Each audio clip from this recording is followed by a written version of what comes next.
Hey everyone, in this video we're going to be talking about and reacting to something very, very serious. Something that I've heard about for years, and it's sickening.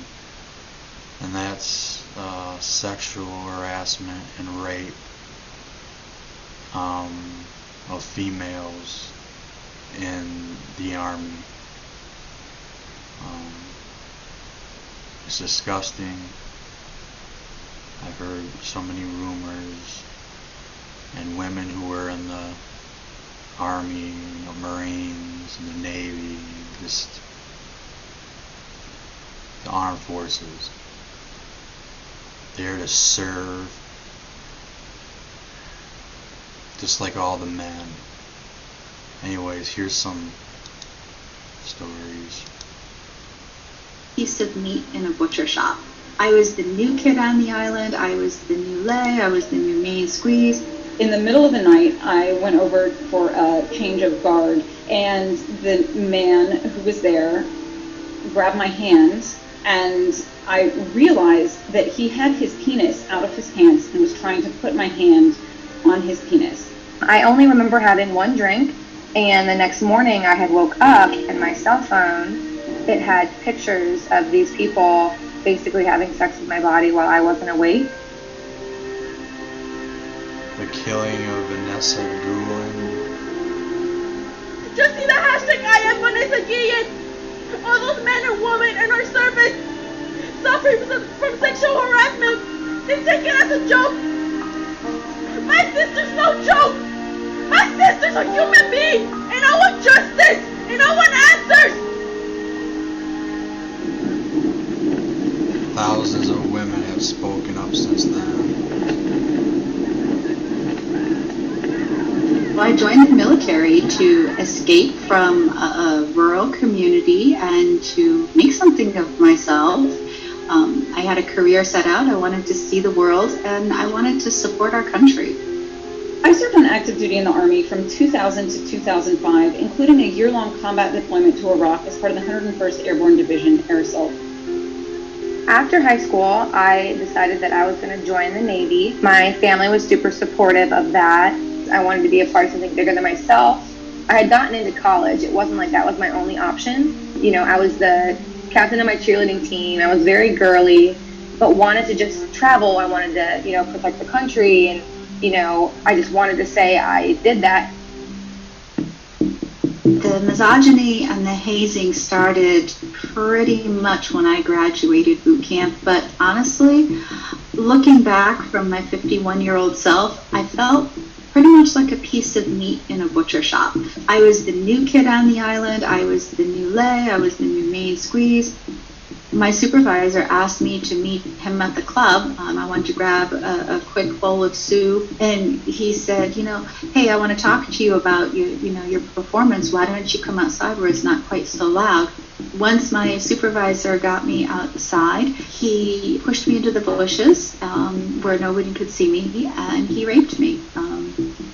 And it was probably the most horrific thing I've ever experienced. After the rape, I reported it to the chaplain trying to get help. I talked to a couple of people at the barracks. When I talked to the chaplain, he basically told me, you need to keep your mouth shut and you need to move on and forget about this. Exactly. Little did I know, the chaplain was good friends with the person who raped me, and he had a private conversation with that person rather than making the right reports. And a couple days later, I was walking out of my barracks to go into my evening work, and I was raped again by the same man, and he told me I should learn to keep my, mouth shut. Oh, Moore said she received no help from her fellow soldiers. Felt like I strongly just needed to end it. I couldn't go anywhere. I couldn't help myself. So I attempted to overdose, and then I was shipped off the island immediately, and I was sent to Bethesda, Maryland, to the hospital. Before I went to Bethesda, I was actually put into the brig for a few days for attempted destruction of government property. Yes, I was government property. Moore says she was discharged from the military against her wishes. Her rape claims were not believed by the military or her family, she said. Hey, let's go get lunch. Her family? What's wrong? Man, Her it's family. tax season and I don't know what to do. I filed with the VA and I said I was raped. And at first the VA said, no, you're not. You were never raped. It's all in your mind. No one ever believes And women. I said, no, I was raped. And in 2003, I actually was able to get partial benefits from the VA. She testified about military rape, sexual harassment for Congress, and worked with the Veterans Administration. A bill in her name allows women to claim... No prosecution was ever made against my perpetrator. In hindsight, it was easier for the military to get rid of me than to admit to the rape.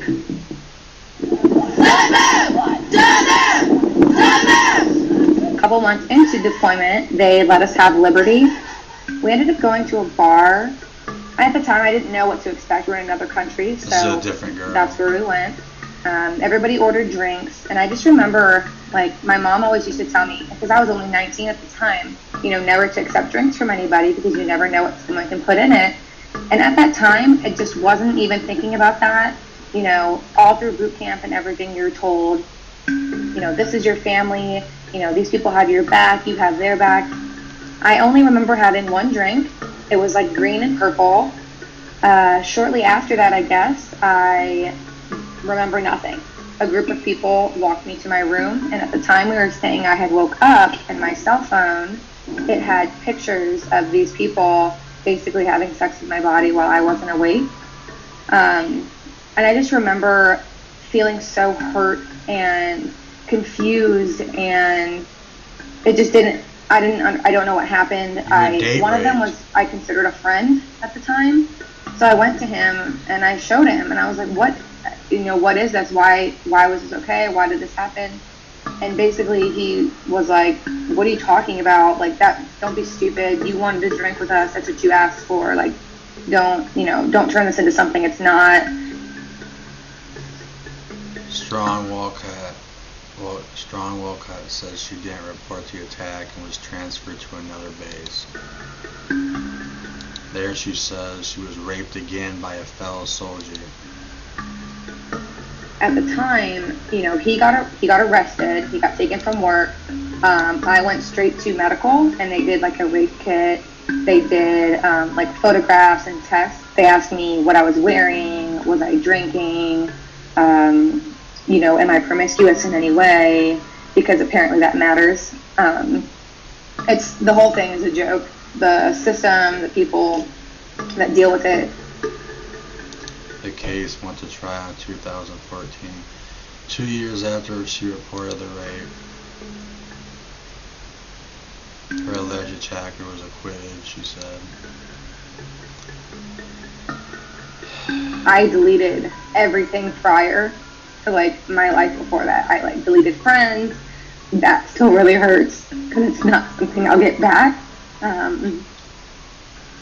But it's like the trauma itself. I've had so much, so much healing and like therapy that I can openly talk about that. While being in the Marines, it's just crazy when I don't talk about like my actual self or like who I was. I can't. You're not a Marine.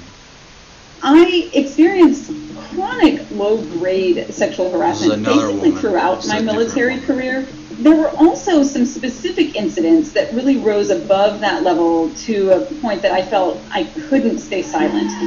When I was still in a training environment, at one point, one of my classmates asked if I could bring over his homework. And when I went to his house, his wife was not home, and he asked if I would have sex with him. I said, absolutely not, and went to leave. And he stopped me and said, please, will you at least perform oral sex on me? That's not the term that he used, but that was clearly his intent. And I, again, said, absolutely not. You're married. This is not appropriate. He persisted in asking if I would engage in sexual acts with him until I was able to leave his house. one night, in the middle of the night, I went over for a change of guard, and the man who was there grabbed my hand, and I realized that he had his penis out of his pants and was trying to put my hand on his penis. I jerked back in total surprise and expressed that I was not interested. I didn't feel in danger. I was carrying an M4, but I was appalled that someone would behave so unprofessionally, so inappropriately. What bothers me even more was the reaction from my peers, that when I spoke to other soldiers and asked what I should do, should I report, the response that I got was, well, why are you going to ruin his career just because you can't take it? Later in my military career, when we were in Kuwait preparing to invade Iraq, a staff sergeant who at that point exceeded me by 2 ranks told me that he and his wife really enjoyed rough sex, but she wasn't around and he'd like to break the back axle of a Humvee on me. This was in front of other junior soldiers, men who were made so uncomfortable by this that they walked away, leaving me alone. The implicit message was that we were not real soldiers, that we were not equal.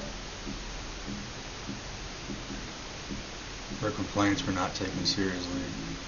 She left the Army in 2005. From 2016 to 2018, I was honored to serve within the Department of Veterans Affairs, running their Center for Women Veterans. I was also able to work towards ensuring that survivors of sexual harassment and assault were able to access high-quality care and equitable access to benefits.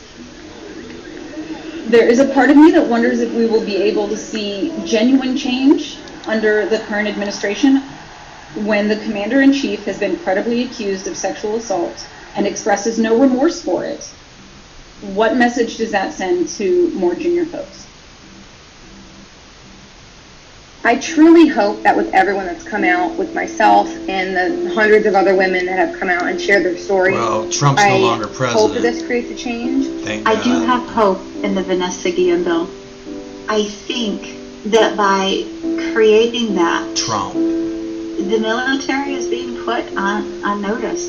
And every one of you who's ever raped a woman who's serving in the armed forces. When the Vanessa Guillen disappearance and ultimately murder case hit the news cycle, you're not a I Marine. witnessed an outpouring of It's rage like you never and grief served. Even from if you're military still women and women veterans, in the military, unlike any that I've seen you're not before. there. The murder of Specialist Vanessa Guillen has become a catalyst highlighting sexual harassment and sexual assault within the military. It takes a shot at the system and it rattles the system. I'm going to stop. There's only like 20 seconds left.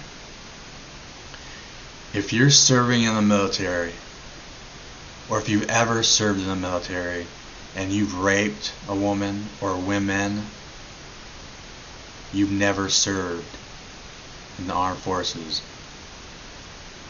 It's taken off the books. There's an asterisk next to your name. You're nothing but a loser, a coward. You're weak. You're nothing. And I hope you suffer, what's it, PHSD, PSHD, whatever, I don't fucking care. I hope you get nightmares. You're a loser. You're a loser. What are you going to do about it? Nothing. Because I'm talking to a webcam. I'm talking to you if you're reading this, you're listening to this. F you. And F any of if your dad or your grandpa who's ever served with women in the Marines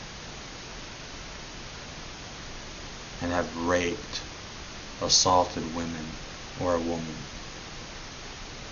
They're cowards. You're a coward. You always will be. You'll never be a true Marine. So, you. Anyways, take care, stay safe, peace. You rapists.